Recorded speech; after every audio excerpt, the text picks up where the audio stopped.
Hello, welcome to a brand new Unsourced Radio. I'm joined here with my great friend, Mikhail, and we are going to be talking about Rebel Moon, not just the movie itself, but a bunch of the other stuff that came out because, as everyone knows, this is Netflix's like seventh attempt at an ingrown, uh, like down home franchise cinematic universe IP. And maybe this has potential. We're talking about not just again the film, but also the movie, backer material, expanded universe, comics. But first, can you introduce yourself and let everyone know who you are? Hello everyone. I'm Mikhail Skopsov, and I write online, primarily on Substack about movies, especially movies that exist in alternate versions and why that happens. I'm also into television criticism, and I've seen Rebel Moon, and it's a very interesting film from all of those perspectives. I think. Yeah. Yeah. So I think we should probably start off with like I start general impressions in the movie, and then maybe our deeper impressions after that. But just get everyone situated. Just superficially, just on the surface level, what are your basic impressions of the film? Like, did you like it? Like, what would you give it? Your just initial impressions watching it first off. Well, I'm gonna say this. I kind of like the film, but it's also a film that for me was, hard to fully enjoy. Like, I mean, I was like live tweeting it, and looking at that, I'm just like, wow, it's like a real mixed bag for me. So I would say if I were to grade it, using the letter system, I'd probably give it a C, if just like for this iteration of it. That said, I really think the reception of it has been a little too negative. Like, people are talking about it, and so, yeah, I mean, you'd think like this was like, oh, this is like terrible, this is like blah blah blah, this is a Star Wars ripoff, and I'm just like, well, no, it's not. It's like not that bad, but it's not that good either. um but there are things about it that I like. I kind of like the universe. I think like it has some, like visual panache. I do find sometimes it really struggles, maybe, with the whole two-part structure, to be honest, because it seemed to me at a certain point like they seem to have manufactured like an artificial climax just for part one. And I'm kind of thinking, well, maybe I wouldn't mind if you guys had skipped that entirely. Like, I mean, why do that? It's just kind of, it's a bit of a, it seems to waste time, at least. Oh, Like, I don't think yeah. it should have been there. But uh, I am interested in seeing where it goes next. I like the potential that I'm seeing there. Like, I can totally see, okay, yeah, this is like Seven Samurai. This is like the Magnificent Seven, all out in space. It's hard to also, though, to look at this film and not realize, okay, stuff has been cut from it. It's been, Yes. yeah, like some of it's not like as noticeable or distracting as, say, the theatrical release of like Batman versus Superman, but it is noticeable in some places. Like, it doesn't always flow that well. Like, I think the early parts, the early part on the farm, especially, it gets kind of distracting, and then I think it starts to flow much better once they actually start like the recruitment drive. You know, um, yeah, I uh, s- yeah. Anyway, yeah, that's about it. So overall, like, mixed bag and noticeable editing problems, artificial climax. But I am looking forward to seeing, what happens in part two and what happens in the extended cuts. I agree. Well, agree and also feel the complete opposite. Uh, because I agree in that I do think this is a very mixed bag. I wanted to like it. I'm a Zack Snyder fan. I love a lot of his movies, or at least I appreciate a lot of his movies. It's I like people do with Michael Bay nowadays, post ambulance. Like that's why I'm out of Zack Snyder. I'm like I feel that he has such a fun voice. I'm not gonna say great. I think that some movies have been great, but I think that when his vision works, it's honestly gripping, or at least captivating or interesting. Um, and I really wanted that to be the case for Rebel Moon, and it might still be the case for Rebel Moon, but it's not the case for this theatrical cut. But I disagree with you in that it's the opposite in terms of where the interest stuff lies. You know, you mentioned that the farm stuff felt kind of Hmm. lost, and that it kind of picked up for you once the kind of recruitment drive started. I felt the opposite. I think that the farm stuff was so much more interesting. When I watched the movie again, I see the movie again like, two or three times, just get my bearings. I'm like, first view, like Hmm. maybe I was going into it the wrong perception. I noticed the part one, and I know that there was a extended cut on the way, and maybe I was bringing in too much of that baggage in my first viewing. So I watched it again like a day after. Like, okay, now that I know all that, let's just let's just kind of give it more of a fair, chance, that I know what to expect. And still, I think that when it's on the farm, I think that the low keyness of it, I think that some of the character interactions, some of the character setups are a lot more engaging on the farm. I like the stuff with the with Jimmy, Anthony Hopkins' robot character. I think is he gets the best dialogue and the best character scenes in the entire movie, and he's only like in the first 10% before he disappears forever. But even then, other stuff like Aris, the soldier that rebels from his platoon, and joins the farm. I think he is an interesting character. I do think the actor has potential. I think that the actor was definitely doing something with the performance. He didn't get a lot to do because he also disappears for the entire movie after the first 10%. And then you had like the farm girl. And again, there's so much stuff there that I really wanted to see explored a lot more. And then, to me, this is disappointing to see that the rest of the movie, the next like 2 hours and 30 minutes, are just um, just really blank, flat, like set pieces for action scenes and characters. Like I wouldn't mind if they were also like more delved into, but then you have stuff like, okay, this guy tames a giant flying beast. Okay, that's cool. Who is he? What is he? Where does he come from? Like, who is this character really? But that's all we get from him, is that he, flies on a hippogriff for like a minute, and okay, and then yeah, that's it. That's all we get. And then you have like, I hate that Netflix also made a tweet about this. And I do love Baydun. I think Baydun is a fantastic actress. She's amazing. I love her in so much. I think she's amazing. I love everything she's been. I think she's been one of the best things in other Netflix stuff too. She was one of the leads on Kingdom, which I'm still hoping isn't canceled, but I know it's had a lot of production issues. Um, so I really hope that there's still making the third season of Kingdom one of these days.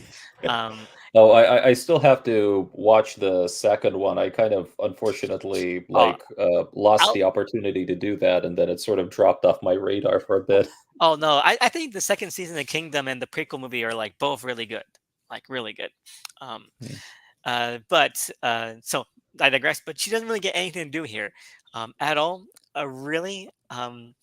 And She gets like one, she gets like her vignette, exactly, like that's her what I'm saying. little, Everyone yeah. gets a vignette, which are nice and solitary, but like, who are these characters really?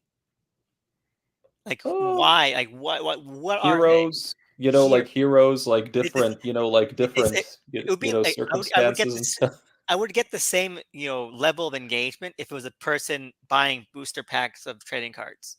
Like, okay, they got that trading card. That's it's the same level of interaction or investment or emotional, engagement from me.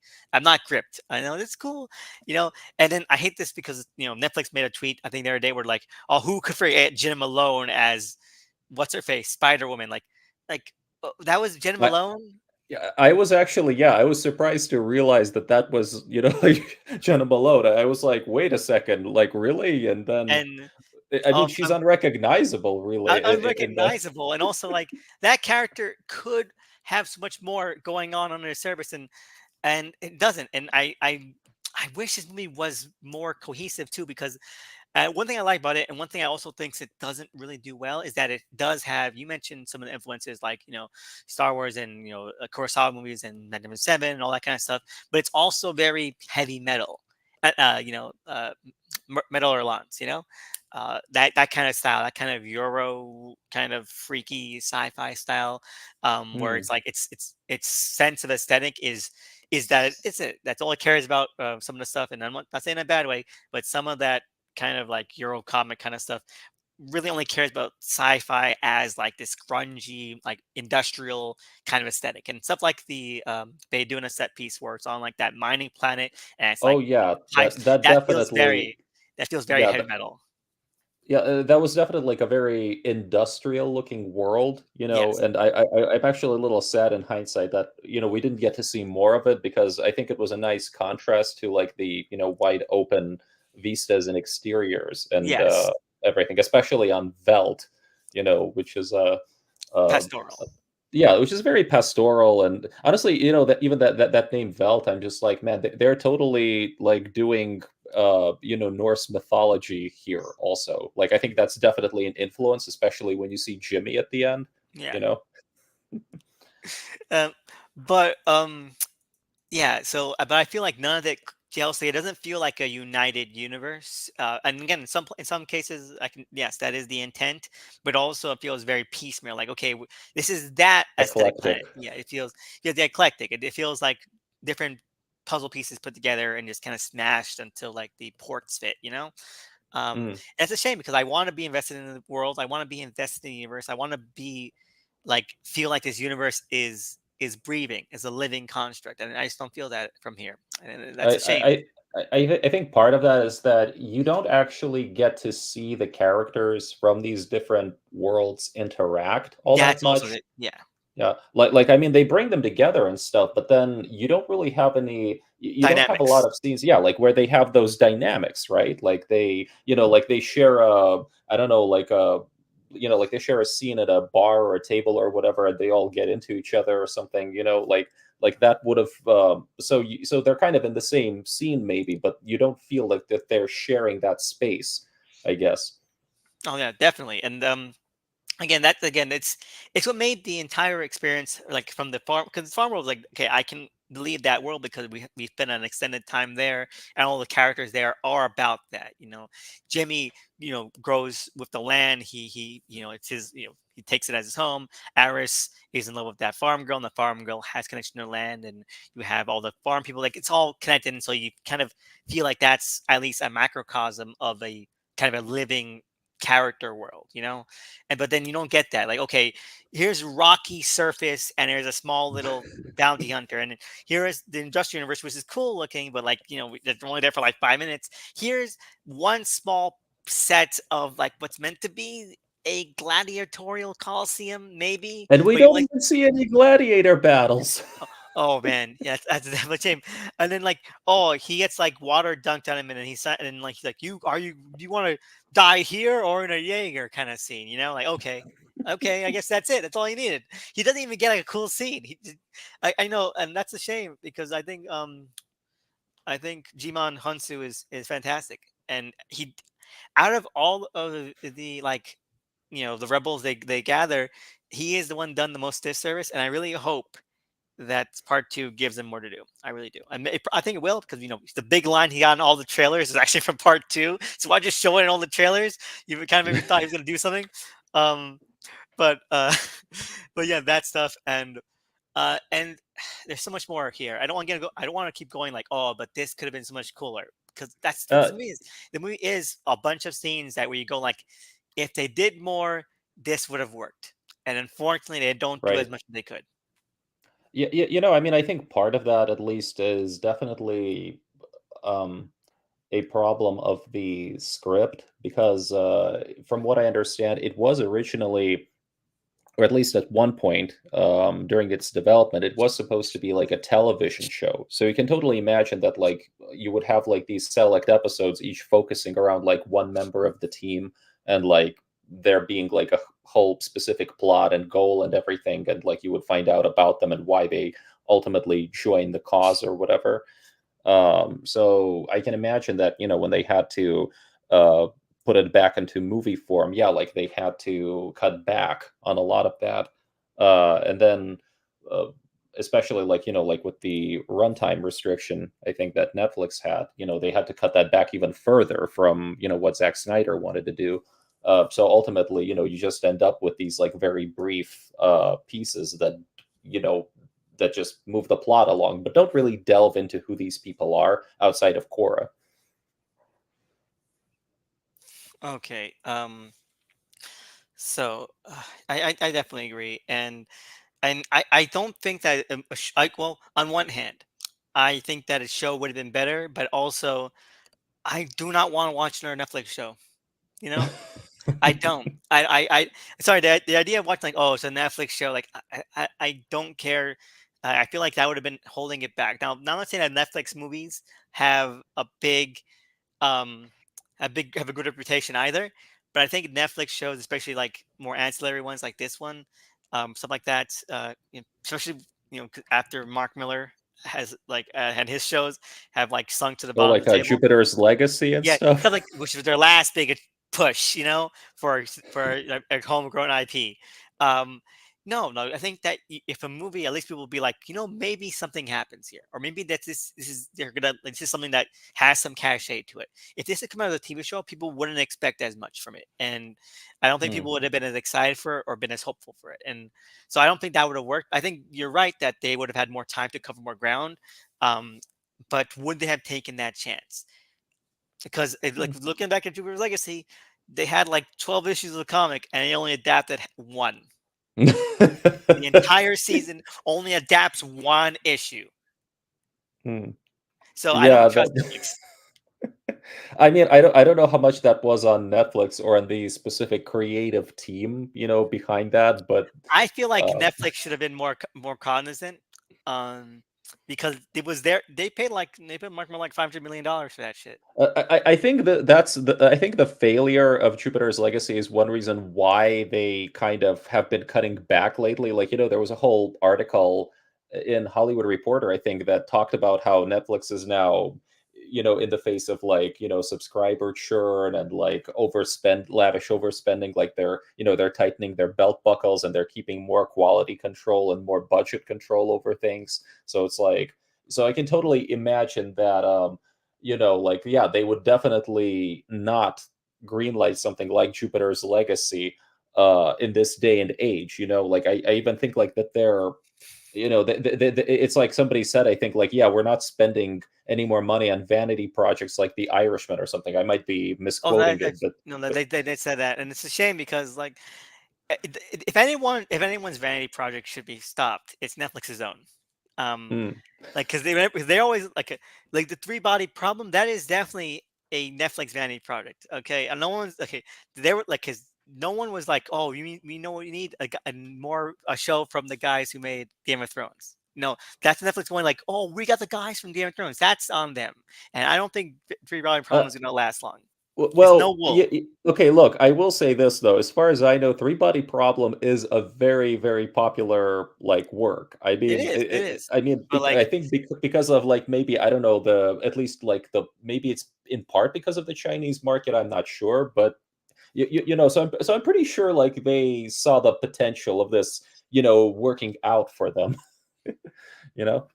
I understand. And yeah, maybe it work out for them, but I think that I don't think it will. And I think because they want the cultural like cachet without really understanding what they're getting into most of the time. Like, oh, this will be like a superhero franchise. Oh, this will be like a big prestige drama franchise. The only time that's actually worked, I have to say, the only time and then didn't like backfire completely was The Crown. And Hmm. I know people like turn on the crown the last two seasons, but let's be honest, the quality of that show did not change one bit. It's just that we're closer to the present now, so people recognize more of the bullshit. Hmm. Like people, like the first two seasons, the big, the grandiose ones, that was full of lots of bullshit soap opera stuff too. Okay, Churchill did not have a secretary that was like, maybe I should change my ways. Now that she died, I should change my ways, become a real sympathetic human. That did not Uh, happen. Okay, I'll be honest that I have not actually seen The Crown, It's so fun. It's fun. yeah, It's a so funny show. but what you're saying, yeah, makes it sound pretty cool. Yeah, so maybe I'll check it out. I don't know. It's a fun Um, show, but and I think that I haven't finished last season mainly because I have to go to my cousins to watch Netflix now. They canceled my subscription for the home stuff. But I'll oh finish yeah, watching that it. But happens. it was fun though. It was fun. Mhm. But Yeah, going but ahead, with Rebel Moon, I feel like that was also like again, it's a passion project from Zack Snyder. He wanted to make this story. It's clear he wanted to make this story because the third time he's made something like this, we gotta get the group together to do this. We got to pull off this job. He did it with Justice League. He did it with Army of the Dead, and he's doing it with this. Okay, oh, it's the only. Is I think he. And no, that's on me too. I when I like a story, I want to see that story reflected in a lot of stuff too. Okay, so you know what? I'm not yeah, I props to hadn't the thought guy. of that. That's actually that's a great point. Like it's because yeah, it is like the third men on a mission kind of type Get film, the crew right? Like together, yeah. yeah, like and it would be probably like the chrono, and I think it's like he's done like three of these in a row, right? Yes, that's what I I said. mean, Just League, Army of Dead, and this.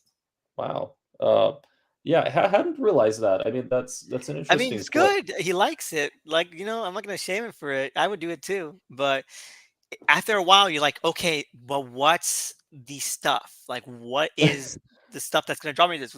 We're just like, okay, that makes sense. Army of the Dead. You know what? Okay, you can have the heist angle and it make it like okay, like kind of like a military Ocean's 11 kind of thing, which it wasn't, but you could kind of pretend it was, and like, oh, okay, that's the gimmick here. This, what makes this materially different from like Justice League? You know, in terms of like, Hmm. okay, it's a space science fiction fantasy kind of thing. You have the new gods. It's like what makes it materially different, like in terms of like tone, and it's like that. What you're getting from the experience, and like not really a lot, at least from this part. Okay, um, again, which is a shame. I But think the difference was gonna be that it was gonna be way bloodier, way gorier, way sexier. Like it's sort of I feel like all of the subversive elements that he kind of wanted to bring to it had to be taken out for the PG-13 version. Like I can kind of see in theory that, oh, okay, so that's like what like he's going for. So here you have these pastoral people who are kind of like the hobbits, but it turns out, hey, wait a minute, no, wait, they're really horny, and like the hobbits were never horny. And here, like we have like a whole like community of like really horny hobbits who practice like free love and everything, or something like that. Okay, like here we have like these like heroes, but they're uber violent, and like they kind of like they're like yeah, like they show like no mercy. They and they like engage like in all of this ultra violence and stuff. You know what I'm saying? yeah, no, that's definitely it. But that's a great segue into like um sort of y- uh the extended cut stuff. And you wanted to, before you started, you wanted to discuss like the controversy, which will also be a great segue into like the ancillary stuff because we can talk about some of the things that have come up between then to actually build out the world. But you wanted to discuss like the extended cut and like the reaction to it so far. Um, yeah, I guess something that really just surprised me was was how a lot of people, how there was this all this controversy generated over like social media, and then it got into the mainstream media at least a little bit. Like I saw some critics starting to talk about it. I think like Sean O'Connell got like really incensed at like, wait, why is like Netflix like doing this? Like Netflix doesn't have like any limitations. Why are they releasing a PG-13 cut? And some people got it into their heads that like, oh, Netflix is just like reverse engineering a Snyder cut. They're pulling a stunt to like to do like what HBO Max did with Justice League. And like they're like they're taking advantage of the fans, or something like that. And I think like a lot of people just took that for granted and started to like like endlessly repeat that over and over until I think like a lot of people started to believe in that. I'm just like, what are you people talking about? Like you just look at all the behind the scenes material. Like there was like a Vanity Fair article like 6 months ago that just talked about how, yeah, like like with Netflix was kind of Netflix like didn't want like a 180, didn't want a 3 hour movie. They wanted a 2 hour movie. So we talked, like we compromised. We're like so there's going to be a PG-13 cut. There's going to be an R-rated version that's like Snyder's version.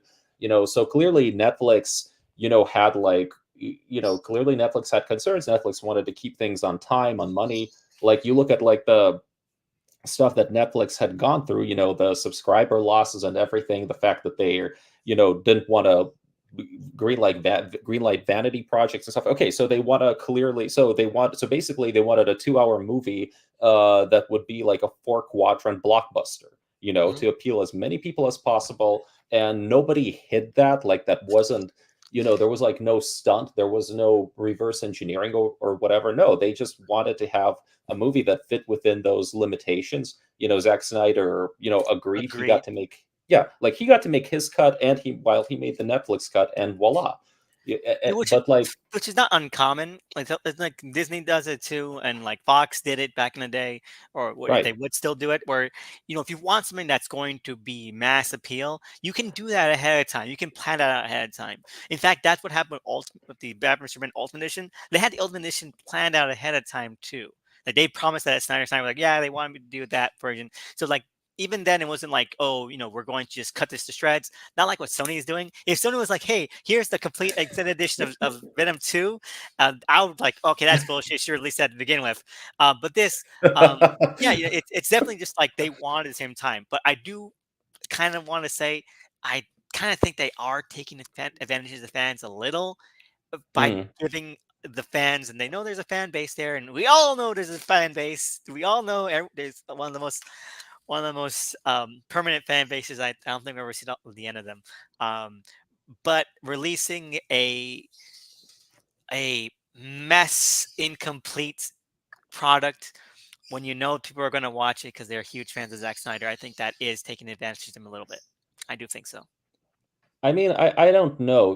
It's like I can kind of imagine that. Okay, so one reason why they split it into two movies in the first place was to supposedly avoid, like a super long running time, and then it sounds like Zack Snyder's individual parts still went over 3 hours or something, Yeah, so they had to cut it back pretty severely to make that to make that 2 hour limit, or at least close to it. Like I've actually even looked at the movies that Netflix released in 2023, and it's interesting. But yeah, like most of them are under 2 hours. Like you look at like Wikipedia and you compare the runtimes, and it's just like, oh wait a minute, yeah, like they are like 2 hours 30 minutes is like almost like the upper like limit, and only very few films have even made it there. So even like with that, like Snyder's like Rebel Moon Part One is like one of the longer ones out there.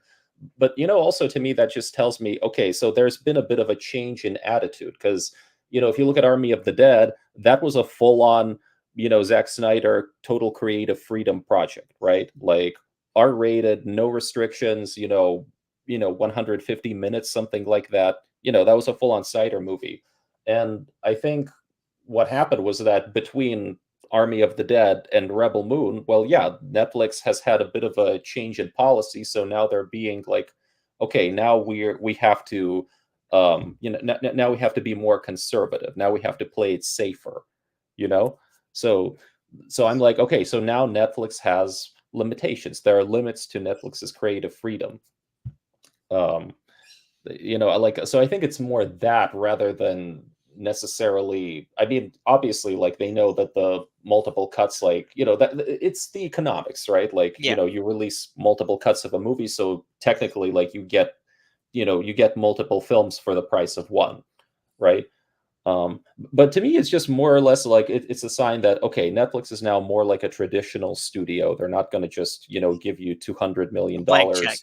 Yeah, blank check. And I agree with that as well. And in a perfect world, and I think this is what they should have done, is just release them both at the same time. Okay. Hmm. Because I think that it is the worst of both worlds that we're getting both, but there's a significant delay for both these versions. We're gonna get the two hampered, incomplete versions first, and then the first the extended edition won't be out until like next summer. You know, and where they're getting part two of the incomplete part two of the incomplete version in April, and then so that means that if depending on how how we're playing this, the uh, that means that like the director's cut of part two won't be until like maybe next winter around there. And like, what are we even doing here? This is meant to be like their big IP, and they are putting out just piecemeal. Um, And I don't know if that's a way to grow this, and maybe there was a Hmm. version of this, where it could have been really good at like this, at these limitations on it, and maybe there could have been, um, but this is not it. And I feel like Netflix is just kind of shooting itself in the foot severely, because who is going to care about Rebel Moon other than like the people who do care about it, other than the fans by next winter?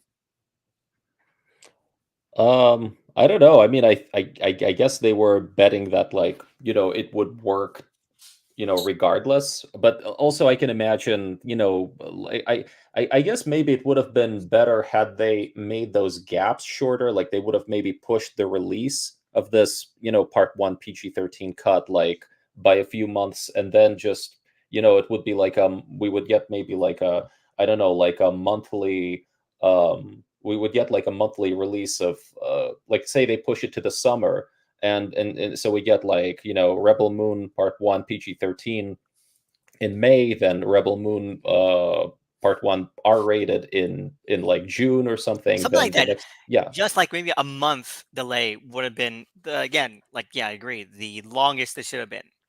Um, but like, God, like 5 months minimum, that's insane.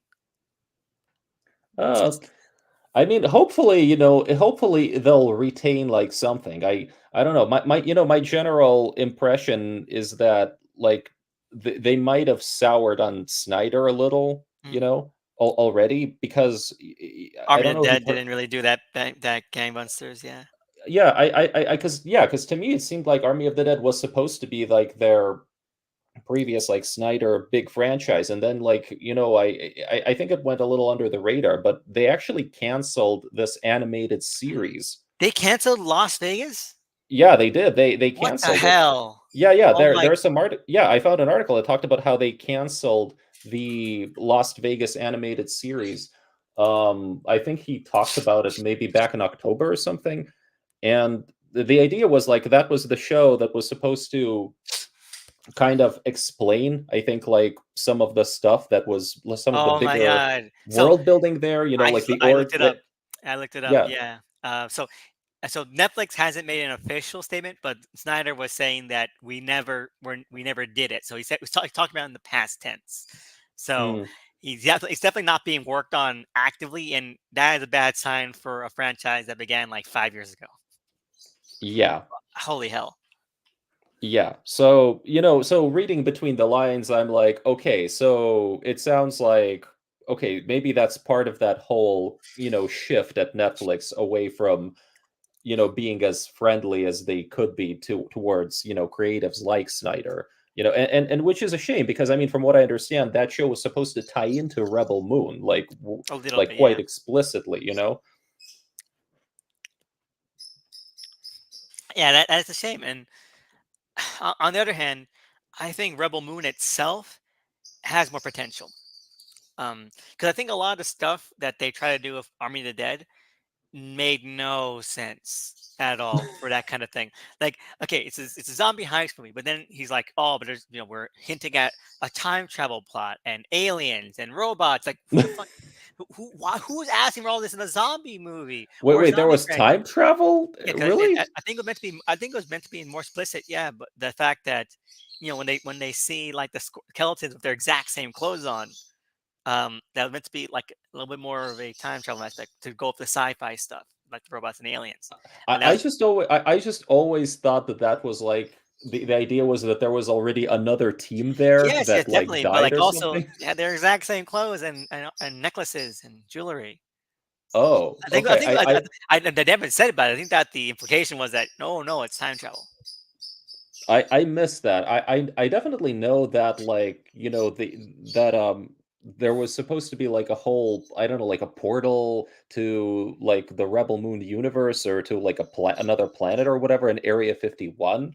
Yeah, Like that's like what I've because the gathered. alien So virus is the zombie virus is an alien virus. Yes. right, right. So I guess like yeah. So I mean to me that sounded interesting because it was like throwing that stuff out there, and that would have probably that would have made for a true shared universe, right? Yes. But well, But it's a shame. But I feel like if they wanted to down the line, they could still do it. But Rebel Moon is a better foundational base for that. Um, because like I mentioned, it's eclectic, so you can fit in a lot of stuff there and not um, kind of break the bank. But that's only if they get the chance. And Netflix again is hampering themselves. They are tying their feet together and throwing themselves off the pier. Okay, with this Hmm. release date stuff. Um, but I agree. They did not lie. I think like a lot of people were up in arms over the wrong thing. This isn't to generate hype, but it definitely is, in my opinion, at the expense of the consumer. Hmm. You're giving us faulty product. Hmm. I mean, yeah, that's like I feel that's unfortunately just like par the course for like Snyder films in general. It's like I don't they're know because gonna. you mentioned Batman vs Superman, and I have to say I felt like I didn't really notice the seams until I saw the Ultimate Edition. Like Hmm. that movie, I still think a lot of stuff that's character centric in that is enough to get you across the bridges. Meanwhile, this has no character connective tissue. So you're noticing the bridges because like there's nothing there. Like you're seeing the chasms. Meanwhile, like in Mr. Rand, the theatrical edition, you're like, okay, you can understand where things are going, even if you don't see where things are going. Like there's enough there. The implications are there. I think that the writing had a little bit more nuance to it. This is just very blunt and very kind of like very face forward.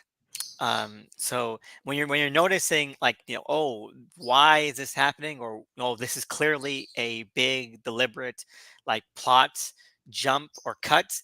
um there's nothing there. You're without guardrails. um, Yeah, I mean, honestly, like I just wish Rebel Moon, I wish part one as it is, I just wish like it did not lose some like some important connective tissue, you yeah. know.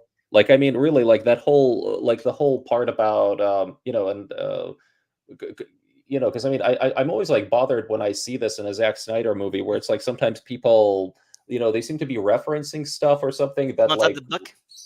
what? Sorry. You want to talk about the book? Uh, sure. Yeah. Oh, yeah, because if we want to talk about like referencing stuff, you can just talk about the book. You're talking about the grain, right? No, no. No. I'm talking. Yeah. No. I'm talking about like the grain and the the reference to like why because there's like a point where they're recruiting the Blood Axes, right? And it felt to me like, wait a minute, is Cora lying? Like, why is Okay. Cora So, lying about yeah, the? that's what I meant. Let's talk about the book, and Yeah. we'll circle back to that Oh, because that okay. way, Sure. yep. Yeah. For the book itself, um, and now this is a novelization written and adapted by V. Castro, based on the script by Zack Snyder and Shea Wadden and so forth, and Kurt Johnstead, uh, is fantastic. It is the definitive version of Rebel Moon. Rebel Moon should always have been. Um, I do not think Rebel Moon will get any better than this book. I do not, unless there's a miracle. This is it. You know why? Because not only is it basically the extended cut, it's the perfect version of the extended cut in my mind.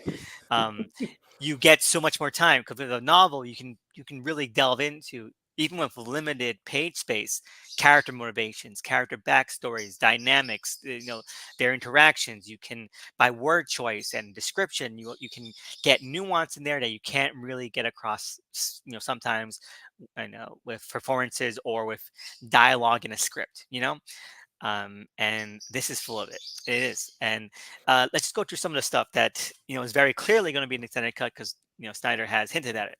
Now, one of the biggest things, and this is what I was hoping for with the movie, is that there is more connective tissue with the farm, because the whole thing of the movie is that they're trying to save this farm, right? But you forget about the Hmm. farm after like the first 10 minutes, because like 80% of the movie is not with the farm. They never mention it again really until like the very end. Um, you like, what are they fighting for again? Why are they getting healed? Because you don't give a shit with the farm really at this point. But the book, there's extended sequences back at the farm. They cut back to the farm. There's subplots going at the farm. It is a it's a real relative presence in the story that you know grounds you. Like, okay, while Gunnar and Cora are off on this adventure, the farm, you understand the the lives at stake there, because not only do you get more backstory with Jimmy, because he has this whole extended sequence where he becoming more in tune with the land, so he doesn't just show up at the end with like antler Antlers. horns and a robe and a staff. Like, where was he? What was he doing? You get to see that. It's not like, oh, you get to see it. I wouldn't mind if you didn't get to see it, because like maybe it's a little more tantalizing, a little more mysterious. But the way they Mm, played off is more communing with the environment, with the world. He becoming more spiritual. You get sequences about that, so it's mm. really nice. It's building up to it. There's this part, and this Snyder has released a screenshot from the extended cut. Where like, okay, this is gonna be in it, where he kills a rabbit to feed the farmers who are he's like, okay, the farmers are working really hard trying to prepare, getting weapons that they can find, building fortress, Oh. and like Which makes sense, right? Like, so which, he's worried. yeah, Yeah, like, well, they have to get ready, right, yeah, themselves, yeah. right? So, I mean, like, like, to me, that's a natural thing, that's like a natural, um, what's that word? Like, Development. yeah, Yeah. development and escalation, right? But, so I was like really surprised that we never went back there, especially like, I have to ask, so after Eris and Jimmy kind of have their own little rebellion against the soldiers, is there like any actual scene that establishes like where they stand in regard to Korra? Like, does Korra talk to them or something like and say, "Okay, you guys stay here. I'm gonna get a team. Like we're all allies now or something." Well, it's more that Aris, again, a lot of this is internal. Okay, so if it's banned in the movie, hopefully not. I mean, hopefully it will be, but who knows? Maybe it won't be. A lot of times, but Aris is very much like he feels very guilty. He feels out of place, and really the only kind of tethering thing to him that like gives him hope for becoming a part of the community is the farm girl, and they start a relationship. Again, you said horny hobbits, they get like that. Okay, like she is very welcoming. I mean, it's cute. It's cute. It is because like because like there's a part in the movie where like she's like saying like like like I'm not like I'm paraphrasing here, but she's like talking about like maybe she's pondering like I always thought maybe I'd like if I was a princess something like that maybe I'd find someone a world that way like a prince and um, in the book, it turns out that Aris is a prince, who was Oh. yeah. So it's cute. It's cute. It's like it's fairy tale. It's kind of fairy tale kind of thing, even though it's like floody and horrific that circumstances they meant. But it's kind of cute. So you get it's a nice bridge. You don't think too much about it. It doesn't feel too forced. But he is more worried, and that's where he stands now. Korra doesn't really have that kind of connection to him. They do acknowledge that, like, hey, I rebelled and you rebelled, that kind of thing. But it wasn't nothing too meaty. Hopefully, the movie kind of does more of it, but it's definitely more Jimmy interacting with the rest of the village, where he's like, I Mm. messed up, I'm guilty of this kind of stuff. Let me help what I can. So he's like, the gunship that me and my platoon came in on has a bunch of weapons. Unfortunately, like it was locked up by my commander, who is now fucking dead. So we got to break into it. Okay, so their whole supply is trying to break into the platoon gunship. Okay, which is fun. And again, it's like he's trying to make up for it. Um, and Mm. and so like I mentioned, Jimmy, he knows like, oh, they're too busy doing that kind of stuff. I can help. I need help wherever I can. So he kills a rabbit and he skins it and brings it over to them while they're sleeping to their campfire. But yeah, so in the screenshot that Jack Snyder shared, it's Jimmy in front of like a dead rabbit, and like, okay, so that part's going to be the movie. That gives me hope that we're going to see a lot of this more characteristic, humanistic stuff in the extended cut. Because it's nice, and again, it gives you the stakes. You start feeling for these characters a lot, um, and you want to understand where these people and what these people are fighting for. They're like, Mm. because who gives a crap? And the theatrical cut, really, like why would, of course, in overall, they've never been there, so why would they care? But you like that they care because you like the characters, so even though it doesn't really, you can still say like, why would Nemesis or the general played by Jimon Hansu, um, or the other the other prince that was captured, um, Tarek, um, care. You like that they care nonetheless because you understand who the characters are at the farm are, you know. And Hmm. so like you need that balance, and a lot of people get characters in that farm. The other guy, the love interest, the guy who's not Gunner, Ivan, Kip, Skip, whoever his name is, right? Um, like he gets backstory. He gets a lot more. You understand where he's coming from a lot more.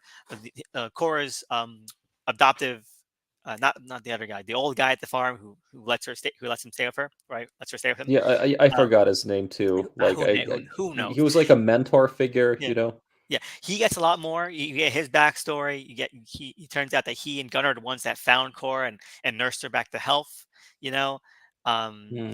and so it's a lot of good meaty stuff. So there's a lot of flashbacks.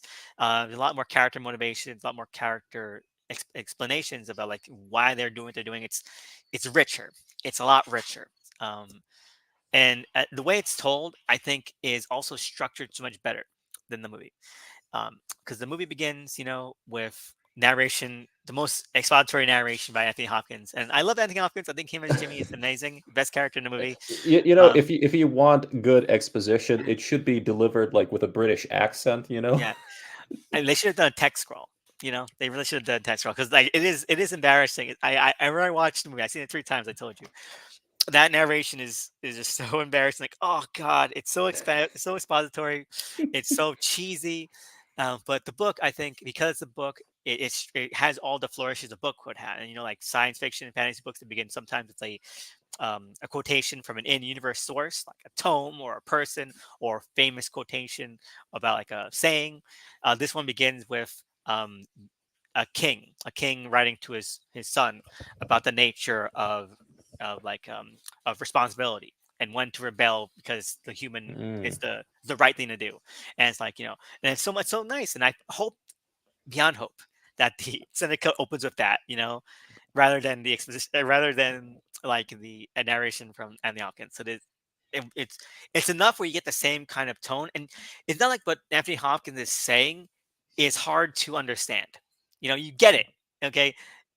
Dead royal family, evil senator, dictator, mm. rebellion. You get it, okay? It's not hard to understand. You don't need to tell us it because we'll get it from what people Yeah, say I in the movie.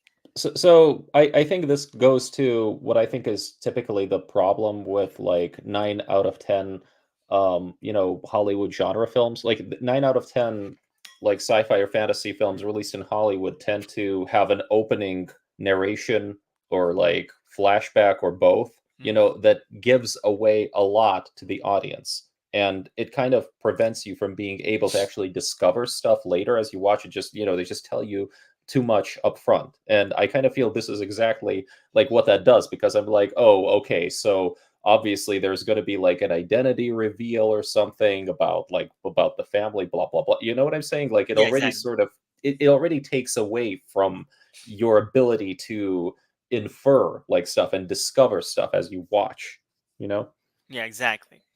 And this is no different. I wish it was different, but I feel like this is part of the reason why the book feels so much more confident, because it understands the genre and it doesn't make any concessions for the genre. It's because you're reading a book because it's a fantasy book, so you know what you're going into. The writer knows where you're getting into, that you're getting into this kind of stuff. So Mm. it just allows itself to breathe more. It feels more at ease. So the movie just feels very self-conscious at times. Like, okay, we know that this is a movie, so where we're drawing from, so we're just going to keep leaning into it a little bit, and that's a shame. But then like just it begins with like not Cora, and not anything like that, um, but with the Aris's, the soldier's backstory, where it's the fall of his dynasty. Like the king, he was writing to his son, that turns to be Aris, and this king is his father, and Oh. it's their last stand, basically, against the mother world that's destroying their planet, right? And it's good. Like this is like if you just saw the movie and you read this, like this is a shocking way to begin, because not even because it's about this ancillary character who then grows to become more across the book.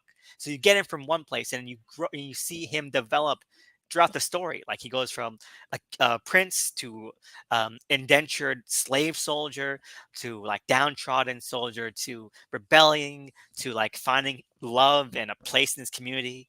And like that's great. That's a great through line throughout the novel.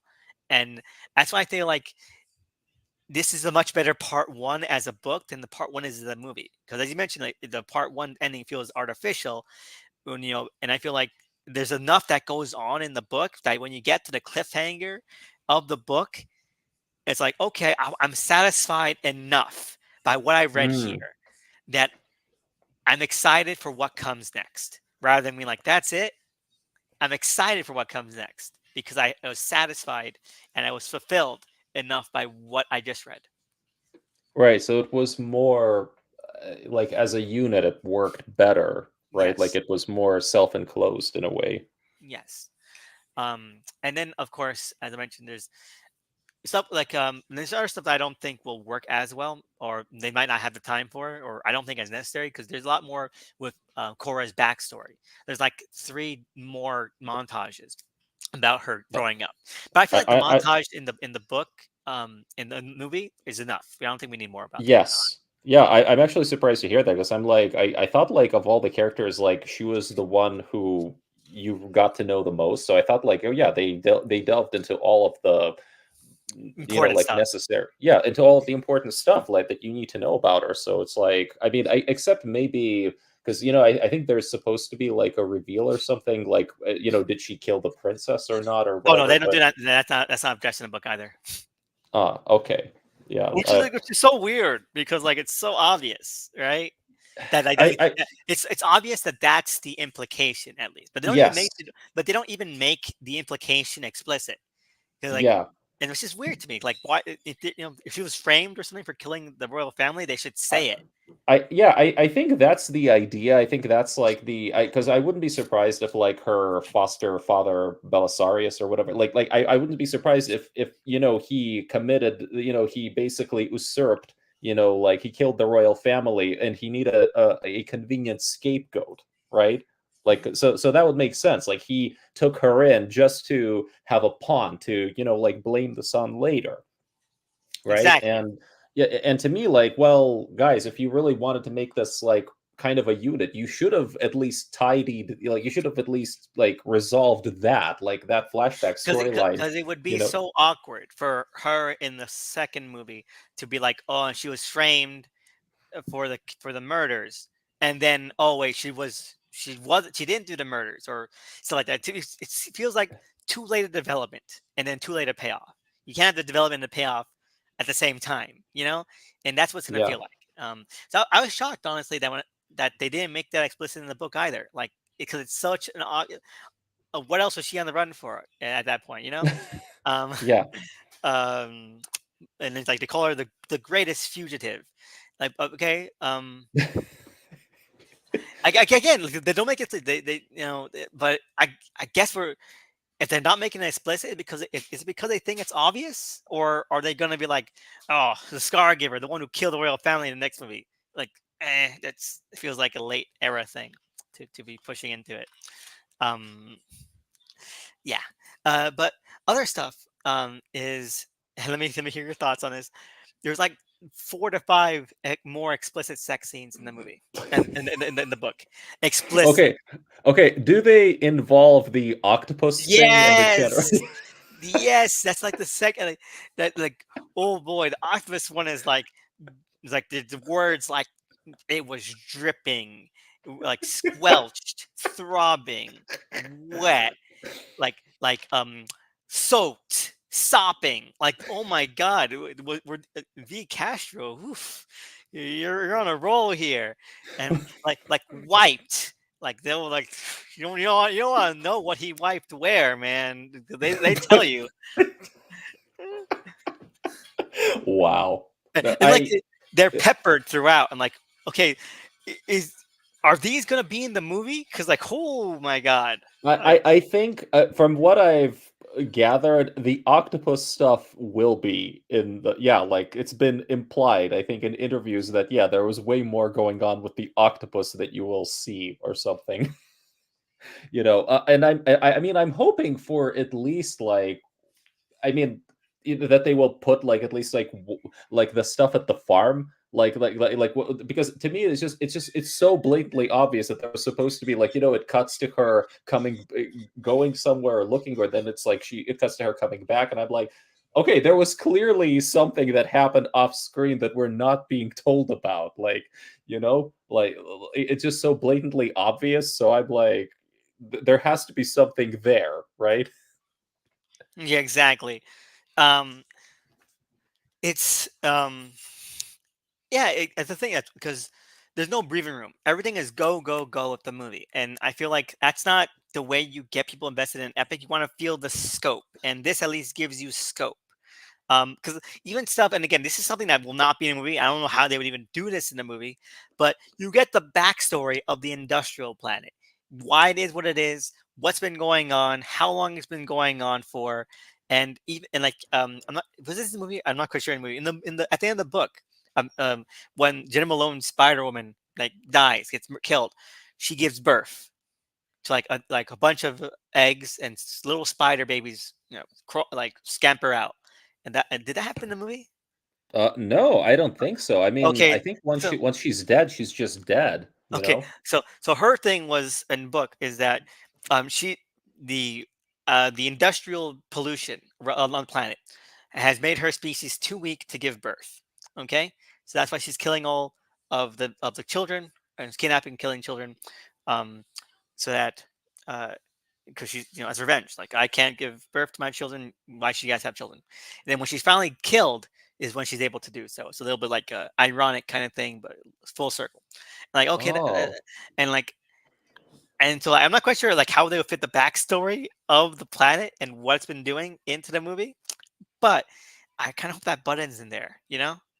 Mm. So again, it's like how much is going to be able to be done because again, there's so much in the movie. They mentioned the extended cuts to be like 40 minutes longer than the theatrical, but there is much more than 40 minutes of stuff in the book if you break it down to like what could actually be considered filmable. Because you even get backstory to Ed Screen's characters, Noble's in Atticus Nobles, Atticus Finch, Noble, No, I um, think it's Noble. I Noble, think because it's Noble. and Atticus Finch is the guy from Kill Mockingbird. Um, but Atticus Noble's character, his henchman, who I forgot was even a character in the movie. Okay, because he does nothing. He's barely in frame for half of the scenes Atticus Noble's in. But I watched it again. Oh yeah, that's that guy. Um, he he gets like 3 to 4 chapters about himself, his Wow. backstory, his motivations. It turns out that he used to be the son of a high-ranking senator before the fall. Okay, but then Mm. his family got themselves too much in debt with the mother world, and they executed him, his family. Okay, for their debts, and he was forced into um, Servitude. servitude, the military life. There's a lot of that going on in this movie. Maybe that's why they cut him Mm. out. I would have. I know they could have cut maybe one or two of his backstories out, but they should have given one of them at least still in the movie because I know there's still like 3 characters who used to be like high ranking.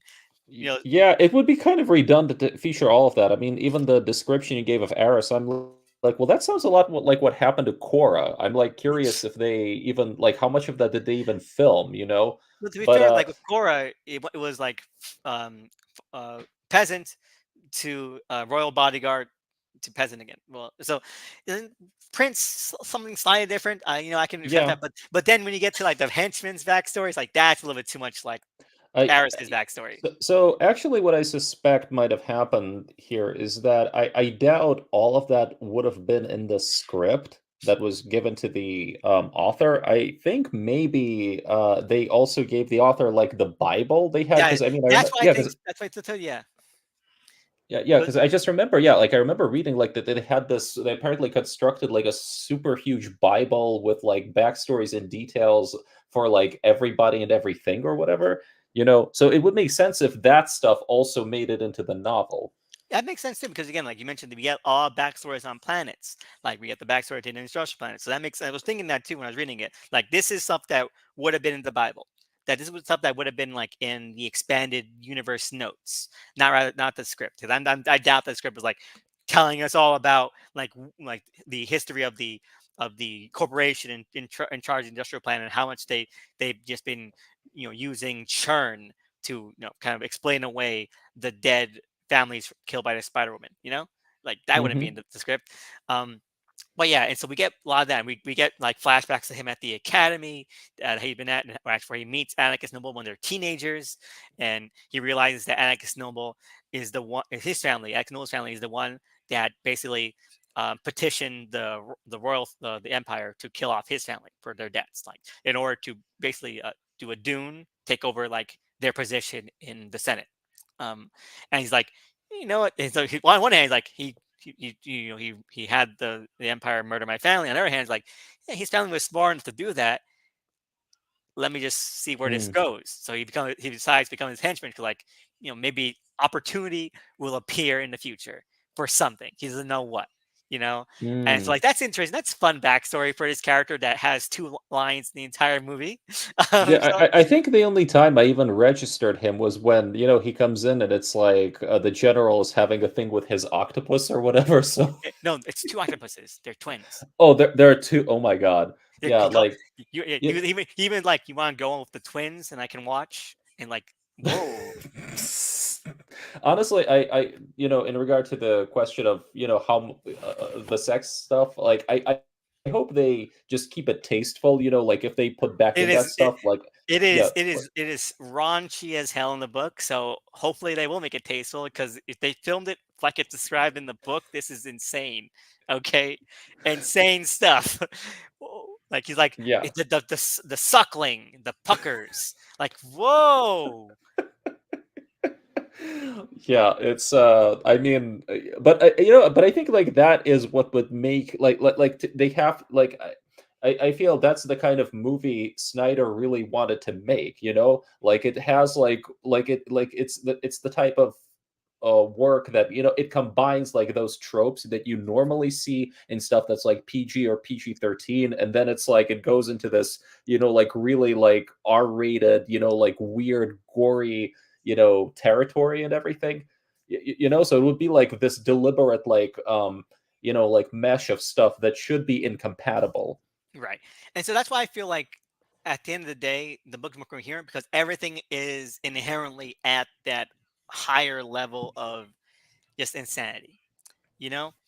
Um, it's like, okay, I believe in this really sort of sauced up world. Again, the book feels a lot more like purely heavy metal, like we're okay, that this is some like Richard Corbin, like and I don't want to say Jodorowsky, because but I say like maybe some of the lesser Jodorowsky stuff, like Hmm. like like what's it called, Supermax.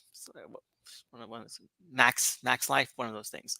um uh and stuff like that, where it's like, okay, we're really getting into like the inherent kind of horniness and the sexuality, and uh, sort of like, I want to say degeneracy, but it is, the empire is insane, because like you have the henchman's Well, mother. it might be Like, like Rome, right? Like yeah, Rome, exactly. There like you go. that That kind of stuff. decadent sort of era where yeah. Decadence is the word I'm looking for. I don't want to say degenerate. Decadence. It's decadent. That's the better word. Yeah. Right? And I know, like, you can feel it like imbued there. It makes stuff like the guy thinking that Gunner is a male prostitute make a lot more sense if everyone's fucking. Um, uh, but I enjoy stuff like that. I think that it's a fun book. It is very much an adult fantasy novel in a lot of ways, and so it's great. I don't think there's any like other big things that make it different than the movie, other than the ones I described. But even then, well, there's one big thing, and you're going to describe it. Describe it. I told you before we start recording, but this is a big contention you have, so you can tell it back to the audience. Uh, Wait, sorry, which one? The missing For line from the end. Oh, right. So yeah, so to me, it's like I really got bothered when we get to that point where they're trying to recruit the Blood Axis, right? And it's like Cora starts telling them how like it's actually like this what's happening on that farm is partially like your fault because like like this guy here was selling you weapons and that's why they're on us or something. And I'm like feeling, wait a minute, why is she saying that? Why is she lying? I mean, does she is the movie playing it like she's like because it's like if she were because if she is supposed to be lying, right? Like there would be a cut to Gunner. Gunner would be like, "What? Wait, what? Like he would have like a what's going on expression on his face or something. Like, why are you making this shit up? That's not what happened, right? Because and I'm just like I was just like because that's not like why the head of the village died, right? Like that's not why these guys were onto you, right? So then like but like as you've told me, like apparently in the novel, like wait, hey, wait, there's a whole thing like where it's revealed that no, he knows that these guys have been selling to the rebels. That's why they're actually there. Like that Yeah, whole it was a punk. They were being yeah. punked. Basically, he was never going to like be like, oh, I want to buy your grain. He was always just to suss them out, and then just take revenge because he found it out. He was it was all ruse, and like Yeah, that's good because I remember that line too, and I'm like, that's weird, like that, and then like okay, that that makes so much more sense now. Um, it does because I'm like, okay, look, if she is lying, you have to play it like she's lying. But there was like no indicate, and to me that's just like that to me is like a general Zack Snyder problem because it's like you watch his movies and you can see sometimes like how there clearly seems to be some sort of missing connective tissue in even like in stuff like Man of Steel, like where there are these weird like I don't know, like jumps in terms of like the script, like a character will either know something or will want this thing to happen, but there's like no real, explanation there. So you're kind of wondering, wait, was something cut or whatever? Uh, but like, I'm just like, of all the things, that had to be cut from this iteration of the movie, I'm like, you should have left that in, you know? exactly, and and to its credit, there's not a lot in the final film that's like that, where like that line doesn't make sense. It's with the final film, the main problem is where is the rest of it? You know, where Yeah. I think that's like really the only line you can be like, well, what? Like that's so credit to words due. They did mostly a good job of cutting out anything that would need explaining. So Right. Right. kudos. I think like the stuff at the farm, it's not that I don't like the stuff at the farm. It's just like I would say the way the movie flowed, the way that it progressed, to me became a lot less like distracting. Like it just the farm stuff just felt kind of choppy. And then like when they got off the farm, it just felt like it flowed better as a whole, Yeah, even though I think that yeah. We did we mention the love triangle stuff? We did, right? A little, because Well, like yeah, like because like I Ivan, like you get to find out like who Ivan is, and yeah. there's like Right. like Okay. So we there's mentioned it Win. before the stream. I want to say it right now too for the posterity. Okay. So we both mentioned we had confusion first time watching this, where at the scene in the beginning where they're having the festival. And they're having the party. You have that part where Gunnar and Cora look at each other and they're like smiling. They're like, they're doing the whole little across the dance hall kind of thing. We're like, they're doing the whole eye, like you got my eye kind of thing. And then like and it's like she gets like one of those with the other guy, Ivan. I'm gonna call him Ivan. Who knows what his name is? Um, and then later on it cuts and it's like the old man's like, "You are going home. You got home late, huh?" I guess he made what's his face Ivan's. She's a happy guy. He wants to get married. He told me. He's like he wants to know if you'd be okay with getting married or whatever. And I think she's talking about Gunner. 'Cause I don't think I've heard Gunner's name yet. So I think that he's talking about Gunner. Okay. Um, Mm. and and then later on, I'm like, wait a minute, that wasn't Gunner, that was that guy. Who's that guy? And then in the novel, it's an extended sequence where yes, you aren't wrong, but it's meant to be more like it's meant to be more going on explicitly where like okay she's definitely in a love triangle where she's okay with either of them. Okay, it's not that she is connected to one but that she's okay with going with any of these two dudes. Just one has to make the move, and the other guy made the move. He doesn't make the move in the movie. He's just do the eye thing, but in the book, he's like, "I'm going to my cabin. Meet me there in like 10 minutes." And she's like, Gunner, you lost your chance, basically. And so she goes off with him. Um, and uh, okay, I don't know how that would play in a film, but at least in the book, it made me realize, okay, these are two different characters, and I didn't get confused as to what was y- happening. I think like the problem is that Ivan is just such a non-entity, like in the And film he's just a itself. weenie. I'm sorry. In Yeah. the film, he's like, "Oh man, if we do a good job farming, they'll let us live." Oh my god, dude, you lost like 100 cool points. I mean, yeah, it's it's like I I don't know. Anyway, I hope a lot of that character stuff is just put back in there, Like I really hope, like, for me, like, that's the real hope for the R-rated version, that a lot of these character bits and pieces and everything that really round things out, I just hope that it's back. Yeah, I do have to say though that one thing I was shocked about is that for all we're saying about this, it's the Magnificent Seven themselves that don't get much more. You know, Yes. Kai doesn't get much more. Nemesis doesn't get much more. The General Jimon Hunsu doesn't get much more. Tarek doesn't get much more. Um, the Blood Axes barely get much more, but not a lot. We get an extended sequence of them leaving the planet they were on. So we get to see that before they leave. Mm, So we get a little bit more going on with the person that runs the planet. Like we're saying bye to them and everything, which again mm, it's nice, but we don't need it. And that wasn't an issue with the movie. I didn't need to see them mm. leave. Like okay, I guess we saw them leave. I don't give a shit. They left. Wait, you mean so they don't get much more in the book either, you mean? The only thing that they get more of is I think that there's a more conflict between the Blood Axes, the brother and sister.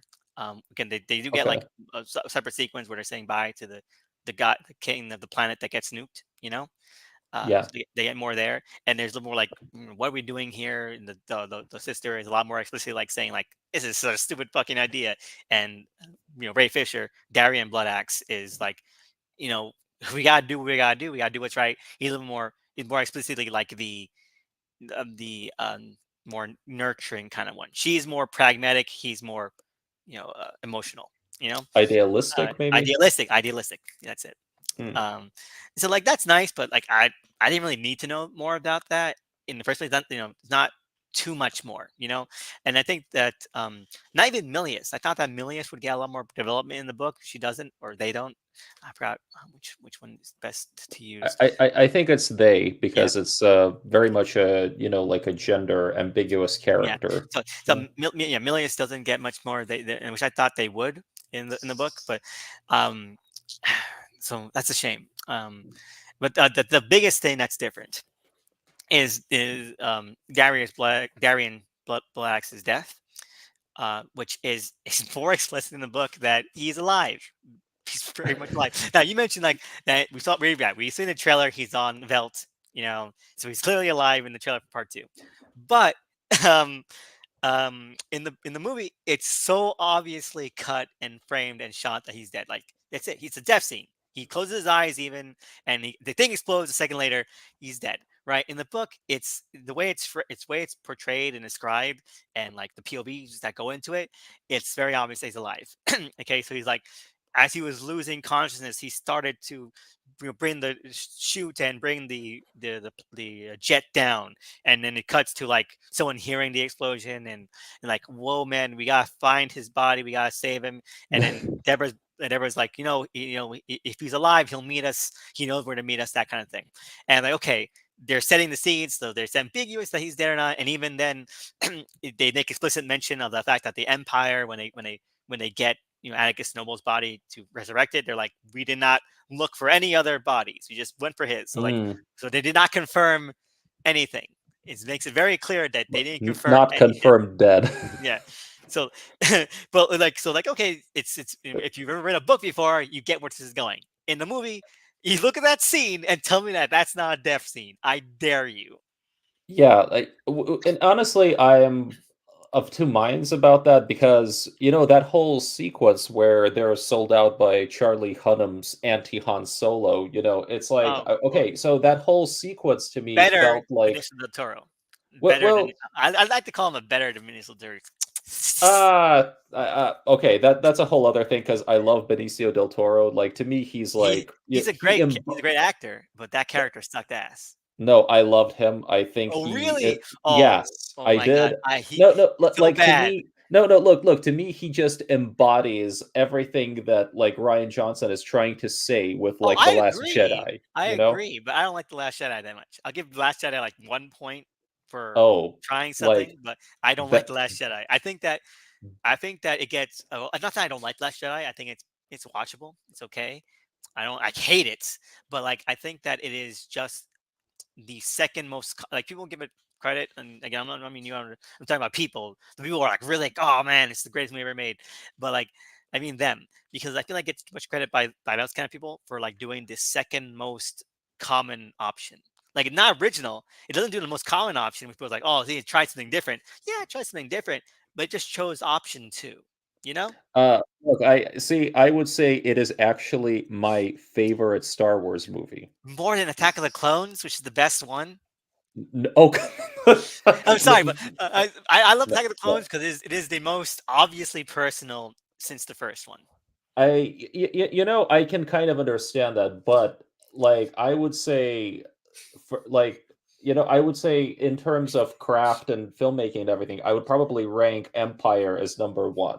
But for me, like for various reasons, I would say yeah, like Last Jedi is my favorite Star Wars movie, and I think I tend to love it as exactly for the same reasons that a lot of people like hate it. Like I think like there's like a whole that could be like a subject of a whole like podcast discussion. Like Mm. but which I don't want to get into. But yeah, it is my favorite So my Star Mike, Wars movie. before I'll let you take your piece. I just want to say this because I don't really have much to say other because I don't really like thinking about Last Jedi that much because it's pointless to me. But with Benicio del Toro, that character, and they basically fill the same function. They're like anti Han Solos. That's the what part of the intent with Benicio del Toro's character in the Last Jedi. But the fact of the matter is that with Charlie Hunnam, they commit to the bit more, while as with Mm. Benicio del Toro, it just makes Finn and Rose look like dumbasses because like why are you fucking trusting this guy? He is the most evil motherfucker of all time, and it's obvious from the first time you see him. With Charlie No, Hunnam, like it makes more sense. okay, Like okay, like oh yeah, that makes sense, and like no, no, it's I obvious, it's disagree obvious with that. betrayal. It's obvious betrayal. I can see it's obvious. I'm not That saying it's not obvious, um, but No, no, no. they Look, commit to the see, bit more. see. Okay, look. Here's what I would argue. I would say with Charlie Hunnam, it is kind of obvious, if at least in hindsight, that he's like meant to be like an anti-Han Solo. I would Yeah, say with Benicio del Toro's character, I think it was DJ or CJ. It's he's a wild card. Like he is wasn't going. he? Is he a Yes, wild card? But they don't betray him like yes. wild card. They betray him as evil. I'm sorry. N- I'm no, not at no, one no, point where no, like not at one point where like this guy could go either way. No, this guy can only go one way, and it's No, evil. no, I was always like he could go like either way. He's an opportunist, like he doesn't view himself as bad or good. He's like above all of this, No, like all of see, these like but conflicts. He's just like, look, you know what? I just do what's best like for me. He's like a exactly. So trickster, the, the thing, the thing about that, right, is that what's best for um a person in an underdog story is the bad side. So I Mm. agree that he's an opportunist, but like, are you really gonna be like trying to make a twist out of an opportunist seeing like downtrodden, poor, overpowered rebels or the rich empire? Uh, See, that's but, that's why it doesn't work for me because like they're like, oh, okay, that's too obvious. Well, Charlie Hunnam, and here's something that I think. I think he was the one that sold out the guy they were trying to meet. I think that's why he was there. I think because he's a bounty hunter. I, probably, yeah. Like that's I don't remember the exact like thing there, but I definitely thought, wait, there seems to be some kind of connection happening over there, mhm. right? So I think that that's why he was there to begin with. But in hindsight, I do like. I had a friend who was like, you know what? He felt that the twist in Rebel Moon came too out of left field, and I'm like, you know what? I'll take left field out of other rather than why is this character in this goddamn movie, which is what I felt with Benicio del Toro. Uh, Because he embodies like the and that's way of the middle, you know? He's like the oh guy yeah, who will the be above all of he's like, "Oh Last my," Jedi is you definitely know? the way of the middle. I'll tell you that. Okay, Exactly. That's like to me, that's five part out of of what 10. makes it I to me, that's what makes it brilliant, because it's that I- it's paradoxical, right? But to me, that is exactly that is like precisely its identity. That is precisely what Ryan Johnson is going for, you know. But but anyway, yeah, let's get back to like That's a Rebel. Charlie Hunnam, right? I So liked him a lot. yeah, he makes Especially, like for a likable character, right? So it actually is kind of like it's like whoa, so it does make for a like I think it's like a cool a twist when he actually stronger. shows his Yeah, right, when he shows his true colors, but at the same time, I'm like, "Wait a second, so is he actually dead?" yeah, At he's the dead. end of that? He's dead. They even said like, oh, as the nail jumped up to his skull. So I don't know. They could bring him Oh, back okay, maybe. so that's yeah, because I was, like, not even clear on that. I was a little bit, "But wait, did we get confirmation that he's d" which is kind of a shame. I actually remember, the way that they I have to say, I have to credit the marketing campaign because they really convinced me that he was gonna be, like, a 2nd or 3rd lead. Right, because like in the first look was him when they released the first footage. It was him in the raincoat, Right. like bringing up the gun. And I'm like, so you really think that like he's gonna be like one of the rebels? And like, Yeah. good twist because he's part of the marketing. He's got his own character poster. He's in all the trailers. He's on the cover of the book. He's on everywhere. I have to wonder though, was that always gonna be, like, what happens? Because So, his fate is because very that's what my friend said. He wrote me like, "Oh no, I feel like a last minute switch up," and like, I'll take that because it's mm, stronger for it. It's just like I don't feel like it's too much of a lie. If they had been, maybe if they had given more about that. Um, but I feel like you see because you get a lot more of like Atticus Noble and the Empire is like just destroying family trees. That makes like his line about like mm. his planet feel stronger, like feel more believable, that kind of stuff. So I can believe it, I can accept it, um, and I don't think it feels. But my friend was like, it kind of felt like a last minute kind of thing. And like, I'll take it, because I believe enough about the motivations and like the threat, um, that like it makes sense to me either way. I mean, yeah, no, I'll take that. I just, it's like I always have to wonder. Well, wait a minute, was he supposed to be like a longer running player in a, like before they decided to create that climax? Because to me, like that whole uh thing just feels like, okay, we need to have like an early climax, but Oh, like a one that at battle. least. Yeah, we need like a battle, but one that doesn't actually change the actual plot like, because it's like to me, it's like, well, wait a minute. So they kill off the general, then they immediately resurrect like the general, and then it turns out, oh, wait a minute. So they are apparent. So like Darian Bloodaxe didn't even die. So it's like that. So this whole thing, like, it's like it was kind of inconsequential, really. You know what I mean? That yeah, but and that's why I like the book a little more because that entire sequence takes up like half a chapter. So it's not Mm, like as heavy. Like it's like a 20-minute chunk of the book of the movie, So like that's like framing it too much. So I'm glad about that. And so it doesn't feel like as forced, but I agree. I agree. Like you could have just ended it with them getting to Belt and starting to fortify. yeah, Keep yeah. and you can keep the betrayal for like the next movie. Like maybe he's giving them like updates, just like that. Yeah, like I don't know. I just wish like I could have done without the artificial climax and more of like them and more like other stuff like could have been in its place, like could have been like more filled out and more resolved. Mhm. Like I wouldn't have minded that. I mean, we already know going in it's gonna be like a part one, you know?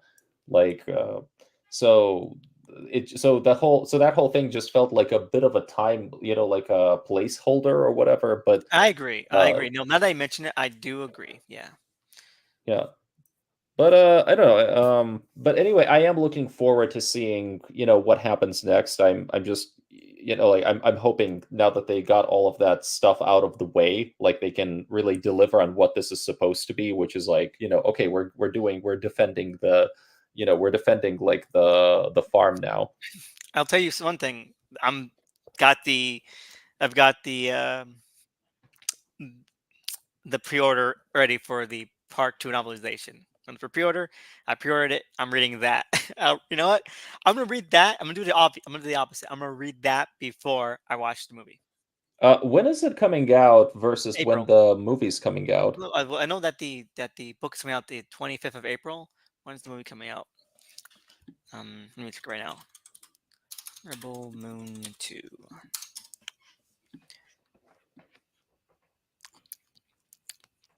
April 19th, so like a week later. Okay. So, all Mm, right. Well, you're gonna have to wait a week, man. oh, I probably won't do it that way then. But I'll keep that in mind. Hmm. Keep that in Yeah. mind. Well, yeah. All right. So I guess. Wow. Yeah. I guess that's kind of like. Yeah. I think like we've discussed like the movie pretty much. Mm. I don't And the know. book, yeah. So the last thing I guess is that we do have some more extended universe stuff, which is the comic that came out. That's um, House of the Blood Axe. Now this I enjoyed. Okay, House of Blood Axe I really enjoyed. It's written by Madeline Visaggio, art by um, Clark Bint, colored by Francesco Segala, published by Titan Books, based on ideas by Zack Snyder. And Madeline Visaggio has gone on record saying that she has worked with Zack Snyder closely regarding all of this, um, which I I I enjoyed lot of weirdo comic skaters and fandom, uh, fringe culture warriors got upset by, but it's it's good if you like Moon. I'd recommend it. It's got the backstory of the Blood Axe siblings. Not a lot so far as a four-issue miniseries. The first issue is split up into a framing device, like with one of their ancestors, basically, or at least I think Hmm. their their aunt or grandmother, one of those two things, who passes away. Um, and then like right after the fall of the empire's royal family, so you get to see their reactions. But I thought it was really good. You get to see like you see like robots in the wild, like apparently, and I think this is somewhat of the implication. Each like the blood axes were like a royal family on their planet, and their father's personal bodyguard is one of the jimmies. Okay, and Oh, I think like that's really it. interesting. Yeah, like is that a failsafe? Hmm. Like a Because failsafe in case of. rebellion. Like, because you mentioned, they mentioned, and they even mentioned in here, like the Jimmies are completely loyal and willing to defend the honor of the royal family, and Hmm. yet one of the royal family of the Blood Axes, their personal bodyguard is a Jimmy, okay, and like, is that there as a safety precaution or Hmm. as a implication, you know? That's interesting because it would be cool to see if they bring that up in part two. Because assuming we have like one of the Blood Axe interacting with Jimmy, Yeah. with like the Anthony Hopkins Jimmy. Hmm. Yeah. So, but so overall, you would say the comic it's like it's okay. Is it's good or I like liked not it, but like great? I feel like I liked it. I think again, I think it's good. I think that again, it's one of those things that makes the world feel a little more believable, because we're seeing a more fleshed out part of the universe rather than just like montage or little vignettes. And so I think that the Blood Axe planet is really cool. I think that we get to see the interactions again in the aftermath of like the royal family's assassination, and which are believable. And you see the Blood Axe twins again. You have Devra, the female Blood X sibling, who is a lot more pragmatic, a lot more cynical, and then you have the idealistic Darien, and so um, I think that it's not a lot goes on. It's 4 issues. It makes me wonder like what kind of story they're even going to tell in 4 issues because not a lot happens other than small character beats. Um, Hmm. so I do wonder about that. I really do. But small touches like again like that like made me wonder like that's really good. Like and then you see like the Jimmy like Anthony Hopkins describes just throws down like everything and he just walks off into the distance, saying like, there's he's got to find his own purpose in life now. Um, so like, I guess he's right. Like they just kind of throw down their weapons and stuff like that. So it was good to see that play out. Good to see initial reactions. The head of the Blood Axe family, which I'm not quite sure if it's their father or not. Um, I need to reread it again. So like, the time jumping made me confused a little bit. Um, is like he understands the political ramifications immediately. Um, so I like that was really good. You see, again, it's good to see like more facets of this universe. So it's not like all royal family was assassinated, and that's just like the cliche you can use to build things off. Yeah, it makes it more feel more real. You know? Yeah.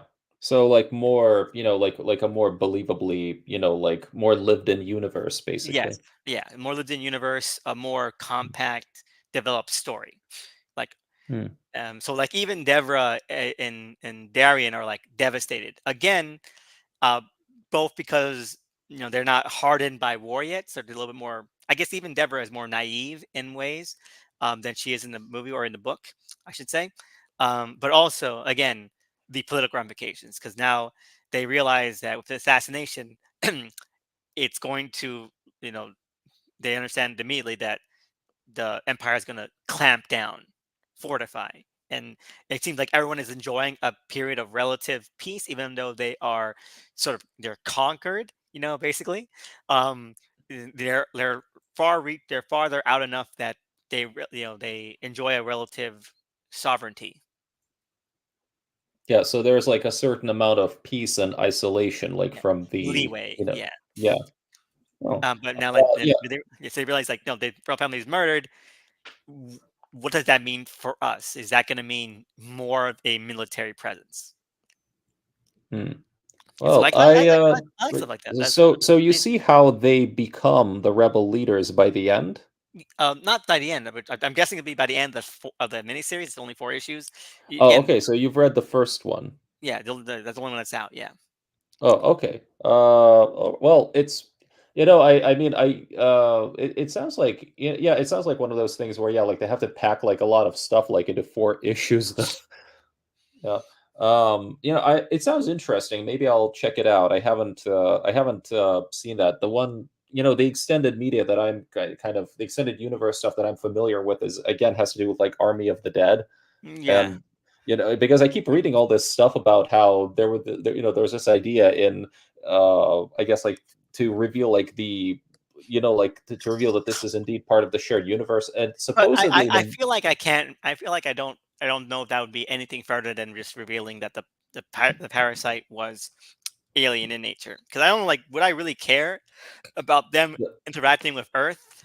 You know? Uh, there is speculation that the main zombie villain in Army might have actually been like from another planet. Like I think I they don't think speculate. so. I mean, no, because like he's wearing armor fatigues and stuff. I don't know. That'd be I, lame. I I don't know, but like there is, but like supposedly, so in the movie, at one point, like you see Xanadites or something, or maybe like you hear this a race called Xanadite or something, and apparently that was supposed to be a race that showed up in I think the animated Army of the Dead series. So it's Again, like they, so so it's you like I think they go through a portal or whatever, and they encounter like the Xanadites or something. I don't know. That breaks it too much. Like I don't. I want them to make the zombies interesting or fun before they even do stuff like that. I feel like they're putting the cart before the horse. Well, this one is still Mm. doing that, but again, like I mentioned in the beginning, it is a better ground spring for that Right, like a better like yeah, jumping so off you can point. imagine it, like, potentially taking off, right, and being a true launch pad for, like, the bigger, Rebel Moon cinematic universe or something, right? Yeah, but that's why I'm pushing the books hard. pushing the books hard. I'm like, if you didn't like Rebel Moon, read the book. If you like Rebel Moon, read the book. You know, that is what it's meant to be, in my honest, wholehearted opinion. You know, Hmm. and the movie, they really did tie their shoelaces together. Hmm. Okay. So like what are your hopes for for the franchise like as a whole? Well, Zack Snyder has said that Rebel Moon Part One and Part Two are just meant to be like a first story.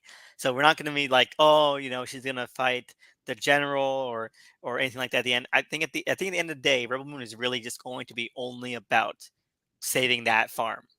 Okay, which I think people will be of two minds about. Okay, I don't think they're gonna really care that much about that farm being saved at the end of the movie, part two, because Hmm. they haven't made us care of the farm, and that's why I want people to read the book, and I want the extended cut to be good, to be like the book, because then you care about the farm, and then that makes sense, and then we can get to the stuff, because Zack Snyder says that he wants to make a Rebel Moon trilogy, and again, that's trilogy of stories.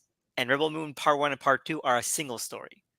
Okay, so who knows what he wants to do after that? He wants to make a trilogy of stories or like stuff like that, a series of stories that kind of actually do progress this conflict against the other world. I do want to see that, but it's if we're gonna keep going back and forth here with like how if we make this family friendly or if we like go make complete stories or we do one or the other, it's not going to last long. And I want to see these stories complete. Okay.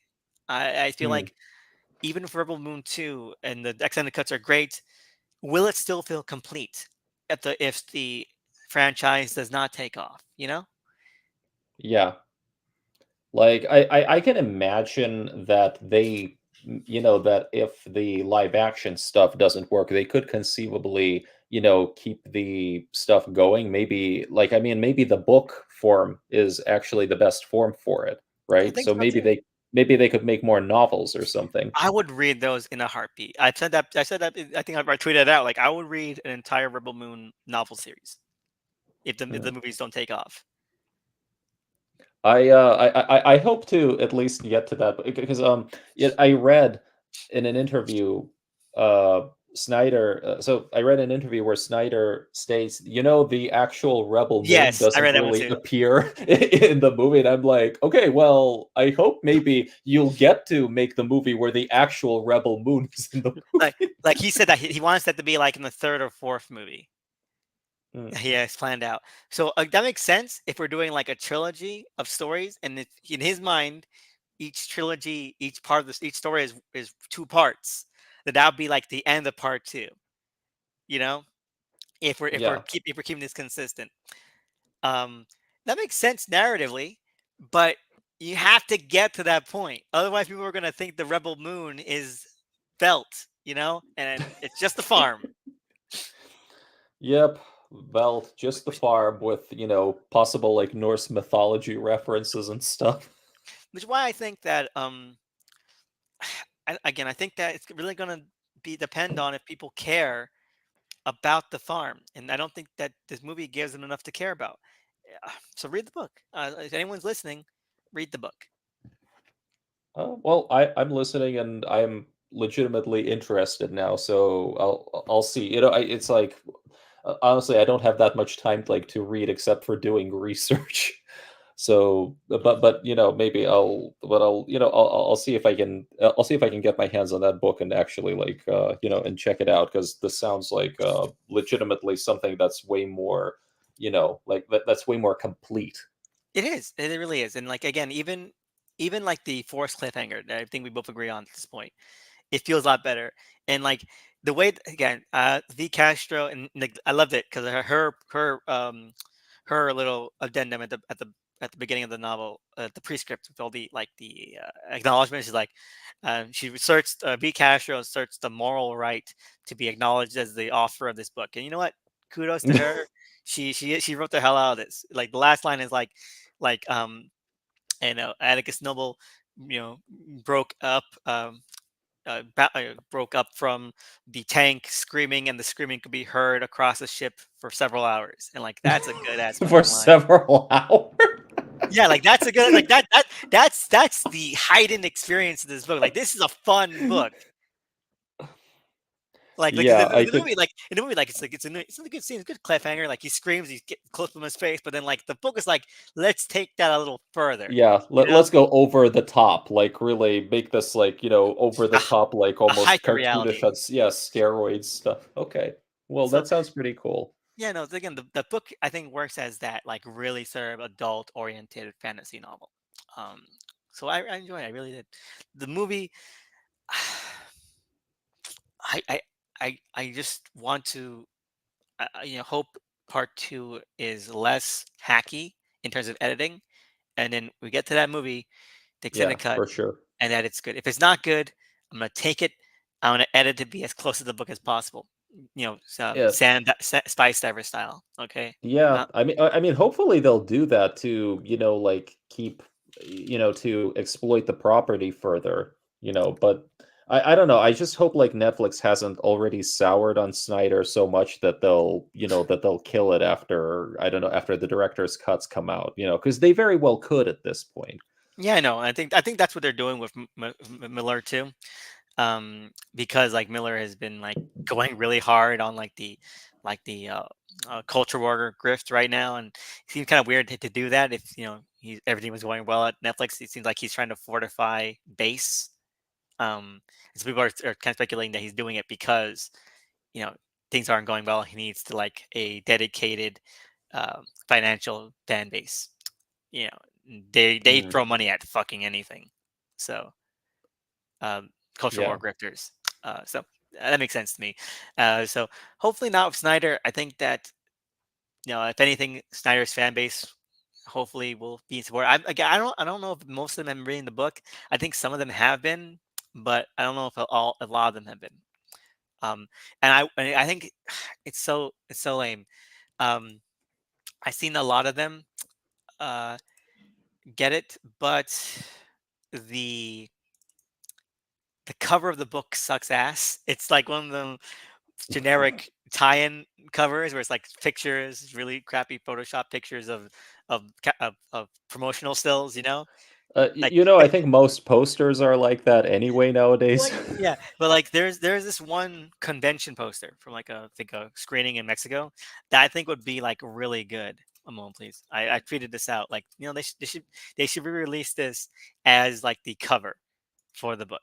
Uh, Hmm, and because I think that it would work something like this, something of the nature. Because I think if it looked more like an actual full like product, like a literary work, you could really like hammer home that this is something to read, to experience as its own self. Where is this? Here we go. Like this is what like hmm. the Argyle tie-in book did too. Um, the Argyle tie-in. Oh. Well, that's a nice that is a nice cover art, I have to say. I mean, that's a nice poster right Yeah. there. So I feel like that would look really good as like the cover of a book, a hardcover, dust jacket, Yeah. Uh, and I if they were smart, they would do something like that. They would. Uh, I mean, if they were smart, maybe they would have released the books first and then like treated it as like an that adaptation or that something, would have you been know? good. Yeah, say what you will about Argyle, and everyone seems to love making fun of Argyle. I think it'll be fun, but that's me. Um, at least the book is on time. You know, Yeah. I'm Yeah. reading it right now. It's not good, but it's on time. Oh, well, all right. Well, I guess we should wrap it up. Yeah. So, Well, look, I final I thoughts? hope it yeah, I guess I hope that I hope like uh, Rebel Moon continues in some form because it is an interesting universe at the very least, and it would be a shame if it if it came and went like so quickly. I mean, so it's like basically like so I hope like we get some more stuff at least beyond like 2024. Um, yeah, and who knows? So I mean, so here's hoping to Rebel Moon like working out, for Netflix and everyone involved. Definitely. I mean, I'm not gonna say that anything deserves to work out, but it would be a shame to throw this away right now. Okay. I think that, they're saying like we know they floated around ideas for spin-offs and prequels, character-centric prequels. I think that House of Blood Axe, and I do like the comics first issue. I said I liked it. Maybe that should have been like a small little bite-sized miniseries. Hmm. You Yeah, know, So- yeah, something like that. maybe I Test the just, you know, waters a little bit more. I think, you know, I really think maybe they should have just committed to making, you know, just one good big movie and Oh like yeah, putting definitely. that other stuff, you know, like trying to do that other stuff later or something. I don't, I because it's like to me, it is this sort of approach that can kind of dilute your, I don't know, like your sense of focus and energy, you know, like on a project, like when you try to maybe do a lot of stuff at the same time and you're not doing it to the best of your ability. Oh yeah, definitely. You're overstretching yourself. You're overextending yourself. Nothing. You're not putting the right things in the right places. Yeah, You're not yeah. focusing on what's important. And I feel that way too with this. Which again, I feel is the best part of the book because everything can be you can be limitless in a book. Um, Yeah, in terms of how things are expressed. right. And Like that's what makes no, me wonder, like like, how much is going to be in the movie that it was in the book when it comes out, the director's cut. You okay. know? Well, yeah, it that might be an interesting, you know, like book to director's cut comparison thing to do at some point. Yeah. Huh. Yeah. All right. All All right. right. So let them know where you can where they can find you. So you can find me at well on Twitter slash X at MLS 532, and I'm also writing on Substack. It's textualvariations.substack.com. Yeah, you can see some of my you can see my feed right there. So Uh, let us know. Have you been digging into the Doom Messiah script? Sorry. The Doom Messiah script? Oh, I mean, I haven't I mean, I've read the article, I haven't, like, you know, I haven't read the script itself, Mm, but, like, you know, I thought the article was just, like, brilliant. I mean, it was, mm, like, really you know, like, I'm part of a Lynch fan, you know, like, fan group, and I think I was the first one to post like, a link to the every article at Wired, and, like, it's probably, like, one of my most well-viewed posts in that in that group, like, ever, and every and yeah, it was a great like honestly, I can feel from the way that from what is being said there that like holy crap, that would have been like a better movie than the first Dune. Like that would have been yeah. like Lynch taking everything that he liked, you know, like the industrial like world, like the Harkotas, like taking that like all that grotesque, like weird, you know, like stuff and you know, going into shape shifting and everything and just like amping up like the weirdness, you know? Like, and I'm like, Like Batman Returns to Batman. That's what I felt like reading that. basically, yeah, but like I'm it's sad that he you know, they never even got to do like a completed script of it. Like it was it's a real shame, but I'm happy that the every article exists. I agree too. And you know what? I'm glad it's that we got to even hear those ideas because when I read that in the book in the every book, um, the making of book, when I heard like he was writing the script, like what he was writing the script to do that, so it's good to hear like more of those ideas fleshed out. I kind of wish that the that had come out that come to light before the book had come out, the making of book came out, so that maybe you could have seen that there because now it feels like, "Ooh, second edition, I'd buy it. I'd buy a second edition of that book just have that like in a physical form describing those Mm. ideas, you know? Yeah. Yeah, no, I totally get that. But that's like the thing, you know, like stuff comes to light like later, like Mhm, because it because I really appreciate the depth of Every's archival work. Like that is like real archival work right there, you know. mhm. And and you discover stuff like you discover stuff like you know stuff that you thought like you would never find. So uh Dune. Yeah, I'm still hoping the director's cut comes out one day, you know, like the 4-hour like Lynch version, like no holds barred, but Yeah, I me mean too. uh probably not going to happen, but still, you know, Mhm. one can dream. So, so let's just sign off and thank you for joining me talking about Rebel Moon. I had a lot of fun. I think I discussed everything I wanted to discuss, which was that this is a flawed franchise so far, but there is a lot to like about it. And I think that watching the movie now with the experience of the book has helped me enjoy more because now I can fill in a lot more of the details, a lot more of the stuff that's going on in the background. So it's causing so as long as the movie that comes out, the full completed versions that come out live up to that, fantastic. Otherwise, yeah, just give me the books, man. I'll tape them together if I need to. Yeah. Thanks for having me. And yeah, it was really fun to discuss it. Yeah. No problem. Well, thank you so much for listening, and have a great weekend. And see you again next time.